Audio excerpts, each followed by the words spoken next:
শিৱসাগৰ মাননীয় বিধায়ক অখিল গগৈৰ মাতৃ প্ৰিয়ম্বদা গগৈ অসুখত ভুগি আছিল কেইদিনমানৰ পৰা।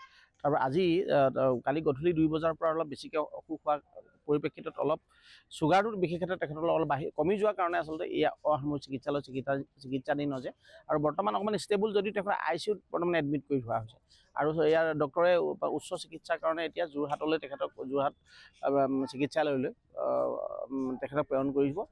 ইতিমধ্যে পৰিয়ালৰ সকলো আহি আছে, ইয়াত সমবেত হৈছে সকলো আৰু তেখেতৰ আমি সুস্বাস্থ্য কামনা কৰিছোঁ। খুব সোনকালে যে তেখেত যে আৰোগ্য হয় তাক আমি কামনা কৰিছোঁ। শিৱসাগৰ মাননীয় বিধায়ক অখিল গগৈৰ মাতৃ প্ৰিয়ম্বদা গগৈ অসুখত ভুগি আছিল কেইদিনমানৰ পৰা।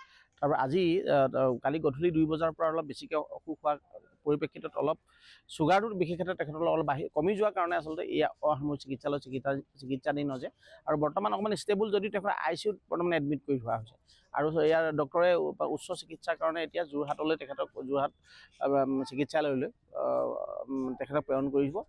ইতিমধ্যে পৰিয়ালৰ সকলো আহি আছে, ইয়াত সমবেত হৈছে সকলো আৰু তেখেতৰ আমি সুস্বাস্থ্য কামনা কৰিছোঁ। খুব সোনকালে যে তেখেত যে আৰোগ্য হয় তাক আমি কামনা কৰিছোঁ। শিৱসাগৰ মাননীয় বিধায়ক অখিল গগৈৰ মাতৃ প্ৰিয়ম্বদা গগৈ অসুখত ভুগি আছিল কেইদিনমানৰ পৰা। তাৰপৰা আজি কালি গধূলি 2 বজাৰ পৰা অলপ বেছিকৈ অসুখ হোৱাৰ পৰিপ্ৰেক্ষিতত অলপ চুগাৰটো বিশেষ ক্ষেত্ৰত তেখেতলৈ অলপ কমি যোৱাৰ কাৰণে আচলতে এই অসামৰিক চিকিৎসালয়ত চিকিৎসাধীন হৈছে আৰু বৰ্তমান অকণমান ষ্টেবল যদিও তেখেত ICUত বৰ্তমান এডমিট কৰি থোৱা হৈছে আৰু ইয়াৰ ডক্টৰে উচ্চ চিকিৎসাৰ কাৰণে এতিয়া যোৰহাটলৈ তেখেতক যোৰহাট চিকিৎসালয়লৈ তেখেতক প্ৰেৰণ কৰিব। ইতিমধ্যে পৰিয়ালৰ সকলো আহি আছে, ইয়াত সমবেত হৈছে সকলো আৰু তেখেতৰ আমি সুস্বাস্থ্য কামনা কৰিছোঁ। খুব সোনকালে যে তেখেত যে আৰোগ্য হয় তাক আমি কামনা কৰিছোঁ। শিৱসাগৰ মাননীয় বিধায়ক অখিল গগৈৰ মাতৃ প্ৰিয়ম্বদা গগৈ অসুখত ভুগি আছিল কেইদিনমানৰ পৰা।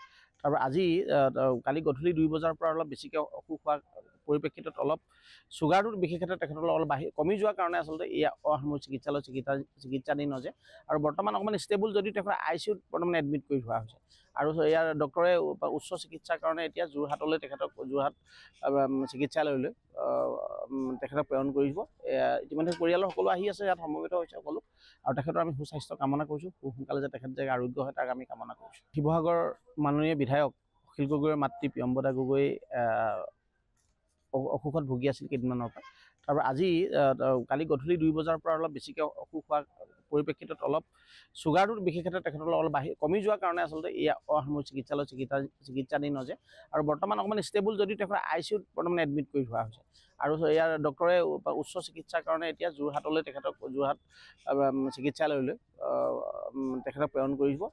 ইতিমধ্যে পৰিয়ালৰ সকলো আহি আছে, ইয়াত সমবেত হৈছে সকলো আৰু তেখেতৰ আমি সুস্বাস্থ্য কামনা কৰিছোঁ। খুব সোনকালে যে তেখেত যে আৰোগ্য হয় তাক আমি কামনা কৰিছোঁ।